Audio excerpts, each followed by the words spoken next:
tous, merci de nous être fidèles. Découvrons ensemble le sommaire de votre journal. Clôture ce dimanche à Marrakech des journées portes ouvertes de la DGSN. Cette deuxième édition s'avère être un grand succès avec un public de tous les âges venu découvrir les différents corps de métier de la Sûreté nationale. Les premières pluies automnales dans la province d'Ifrane du baume au cœur pour les agriculteurs qui ont déjà entamé le travail de la terre. Ils s'attendent à une bonne saison agricole.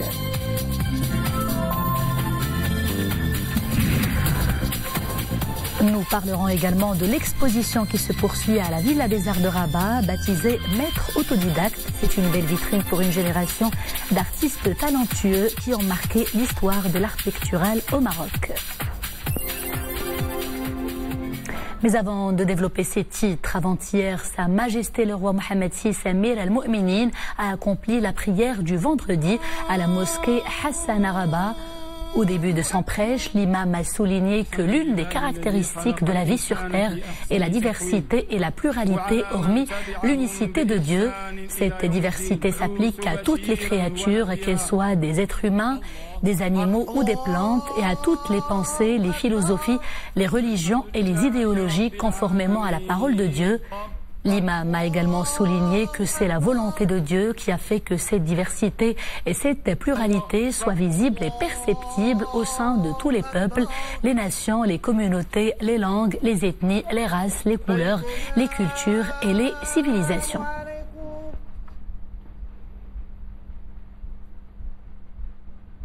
Clôture ce dimanche à Marrakech des journées portes ouvertes de la DGSN. Elles interviennent en application des hautes instructions royales visant la modernisation et l'amélioration du service public assuré par la Sûreté nationale. À l'instar de la première édition, la deuxième édition s'avère être un grand succès avec un public de tous les âges venu découvrir les différents corps de métier de la DGSN. Amina Allam, Mouatassim Billah al-Bouazaoui et Iman Ablo. Chez les brigades d'intervention rapide, séance photo avec ces hommes en tenue noire à la discrétion irréprochable.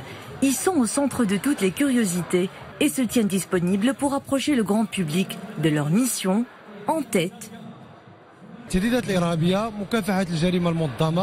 Des interventions en cas de menaces terroristes, lutte contre le crime organisé, prise d'otages, accompagnement et sécurité d'illustres personnalités.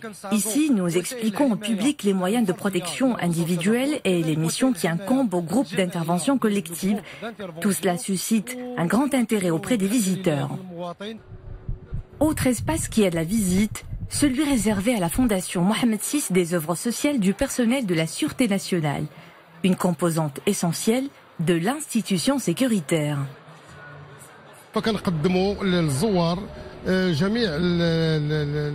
Nous expliquons aux visiteurs nos champs d'intervention et les avantages sociaux dont bénéficient les employés de la DGSN, notamment dans le domaine du logement, de la couverture sociale et autres prestations liées au sport et au divertissement.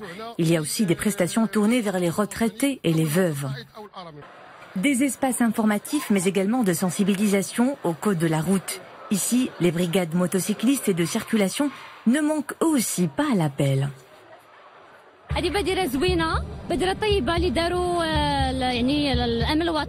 C'est une excellente initiative. Les différents corps de métier nous ont été rapprochés et ils ont répondu à toutes les interrogations.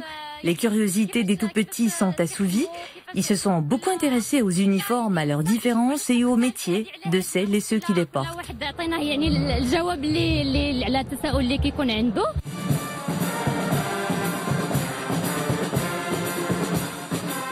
Le succès est encore une fois au rendez-vous. L'interaction est garantie. Illustration éclatante d'une police citoyenne au plus près du citoyen.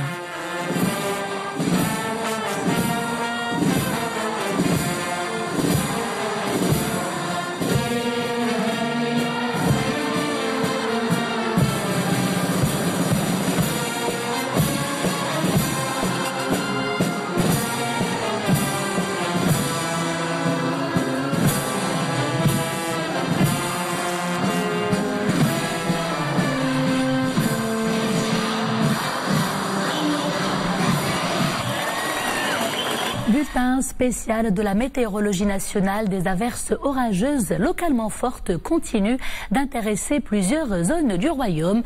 Les provinces toujours concernées ce soir sont Boujdour, Oued Dahab, Smara et l'Ayoun. Et demain, lundi, ces averses orageuses intéresseront Al-Haouz, Azilal, Bni Mellal, Boulman, Chichawa, Al-Hajab, Qla'at Sragna, Essaouira, Fez, Fqih Ben Saleh, Gersif, Ifran, Khmissat, Khnefra, Khouribga, Marrakech, Sfro, Stat, Tata, Taza, Tinghir, Tiznit, Youssoufia, Zagoura, Gilmim, Sidi Ifni, Taroudan, Choukaït Baha et Assazag. Et à présent, les hauteurs de pluie relevées en millimètres hier par la météorologie nationale. 7 millimètres ont été enregistrés à Khouribga, 3 Ifren, 2 à Bni Mellal. Il est tombé 14 millimètres à Meknes et 10 à Azro. Azro, justement, où les pluies sont tombées en abondance ces derniers jours. Ces précipitations précoces dopent la nouvelle campagne agricole et boostent déjà le moral des agriculteurs dans une région connue pour ses différentes filières agricoles florissantes. C'est un reportage d'Ahmed Fadeli sur un récit de Souad Nached. Les artères du centre d'Azro inondées. Il a abondamment plu la nuit dernière jusqu'à près de 15 mm de hauteur. Surpris par ces averses orageuses, les habitants, les pieds dans l'eau, tentent de se frayer un chemin à travers les grandes flaques d'eau pour entrer chez eux. Les automobilistes, eux, sont au ralenti. Pour cette région du Moyen Atlas, ces premières pluies automnales sont les bienvenues. Les bienfaits de cette pluie sont évidents en matière de travail de la terre qu'il convient de retourner. Les fourrages, l'agriculture en général, particulièrement au Moyen Atlas, qui est un réservoir d'eau pluviale et dont les cours d'eau viennent arroser généreusement les terres. Il n'a pas plu en cette période de l'année à Azro depuis près de 4 décennies. Grâce à Dieu, les cultivateurs et les éleveurs doivent être rassurés. Les précipitations sont annonciatrices d'une année agricole positive. Les agriculteurs vont devoir commencer le travail des champs. Des étendues vertes se confondent à l'horizon. Autant de pâturage pour le bétail, le secteur de l'élevage étant essentiel pour l'activité agricole de la région, tout autant que l'arboriculture fruitière, la céréaliculture ou encore les légumineuses, des filières fortement exportatrices. Les agriculteurs se retroussent les manches. C'est bénéfique pour les cultures automnales, l'agriculture en général et l'élevage. Les cultivateurs vont se mettre à déblayer, labourer et ensemencer la terre. Des précipitations précoces et abondantes qui tombent à point nommé et qui ne manqueront pas d'impacter positivement la nouvelle saison agricole. Les premières pluies automnales, toujours du baume au cœur également pour les exploitants agricoles dans la province d'Ifrane. Vous allez le voir dans ce reportage et sont accueillis avec beaucoup de joie par les agriculteurs qui ont déjà entamé le travail de la terre avec un moral au beau fixe. Ahmed Fadeli et Iman Ablou. Les premières pluies automnales arrosent la commune Azrar, non loin d'Ifrane. Le travail de la bourre commence, une étape clé pour retourner la couche arable du sol en vue de l'ensemencer. Cette année, les précipitations ont commencé au bon moment, plus tôt que prévu même. L'état du sol est bon, nous espérons qu'il y aura une bonne régularité pluviométrique. Les professionnels de la terre s'en réjouissent, tout comme les éleveurs. Les éclosions automnales profitent aussi au pâturage, source de nourriture du bétail.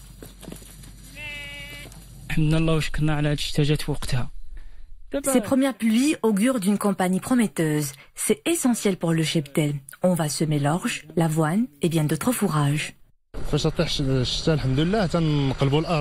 Après les premières pluies, nous retournons le sol pour le sécher et le préparer aux prochaines pluies. Nous nous apprêtons à semer de l'orge, du blé et de l'avoine. Sous un ciel nuageux, les professionnels de la terre scrutent une météo clémente, garante d'une saison agricole que l'on souhaite toujours meilleure. Le groupe OCP annonce ce dimanche la mise en place du système Salut Facide pour une réduction substantielle des émissions de dioxyde de soufre. L'introduction de cette technologie innovante est une première à l'échelle mondiale. Le nouveau système a été mis en place au niveau des plateformes industrielles de Georges Sfar et de Safi. Cette nouvelle technologie a nécessité un investissement de 550 millions de dirhams pour les deux plateformes. Ouvrons à présent la page Monde de ce journal. En Indonésie, le bilan du violent séisme et du tsunami qui ont frappé l'archipel des Célèbes est désormais de 832 morts, mais il risque encore de s'alourdir dans les prochaines heures. Ce dimanche, les secours tentent de découvrir d'éventuels survivants dans les ruines de la ville de Palu, la ville la plus touchée d'ailleurs par la catastrophe. Les hôpitaux, dont certains ont été endommagés, peinent à faire face à l'afflux de victimes et de nombreux blessés sont soignés en plein air. La nature s'est également déchaînée au Japon. Le sud-ouest du pays a été secoué par un puissant typhon. Bilan provisoire, 56 morts, 56 blessés plus tôt, la plupart dans un état grave. Appelé Trami, ce typhon est accompagné de vents forts chronométrés jusqu'à 216 km/h. Il devrait atteindre d'autres parties du pays ce dimanche et provoquer de fortes intempéries dans de nombreuses villes, notamment Osaka.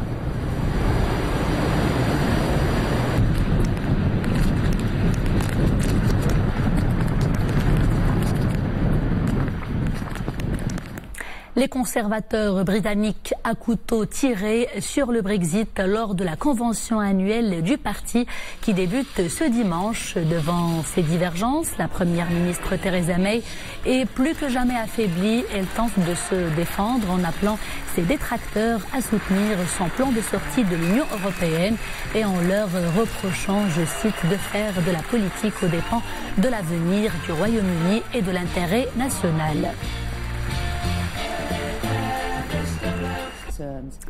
Actualité sportive, la CAF a choisi la ville de l'Aïoun pour abriter la Coupe d'Afrique des Nations de futsal en 2020.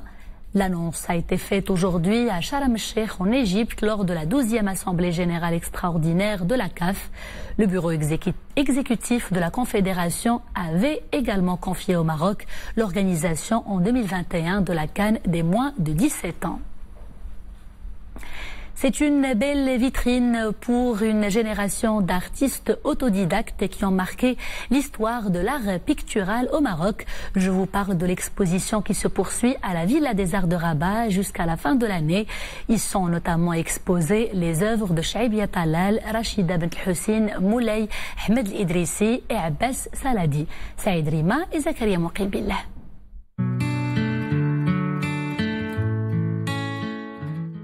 De l'improvisation, du talent et de la créativité. Ces œuvres picturales dévoilent la production riche et prolifique d'artistes autodidactes. Avec leur expression libre et épanouie, ces peintres symbolisent tout un pan des arts plastiques marocains. Sans avoir bénéficié de formation académique, ils ont pu s'imposer grâce à la qualité de leurs travaux.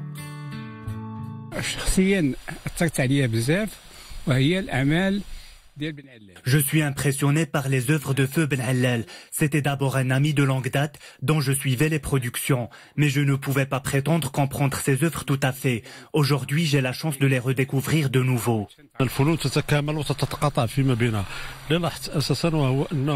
Dans cette expo, différentes expressions artistiques se croisent et se complètent. Ce sont des artistes de la belle époque que je découvre pour la première fois. Chaibia Talal, l'Idrissi ou Radia Bent Hussein.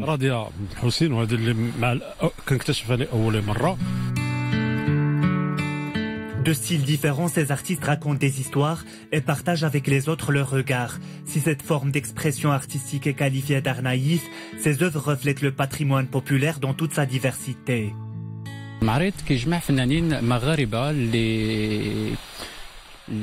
Ces plasticiens marocains ont tous enrichi la scène artistique marocaine, dont Chaibia Talal, Radia Bent Hussein, Abbas Saladi ou encore Ahmed El-Wardiri.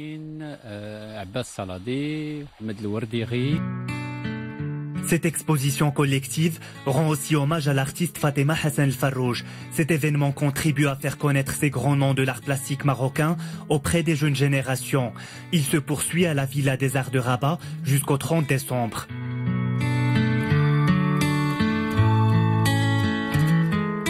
Et c'est la fin de ce journal. Merci de l'avoir suivi. À 21h, vous avez rendez-vous avec Mariam Laoufir pour Raïsia. D'ici là, portez-vous bien.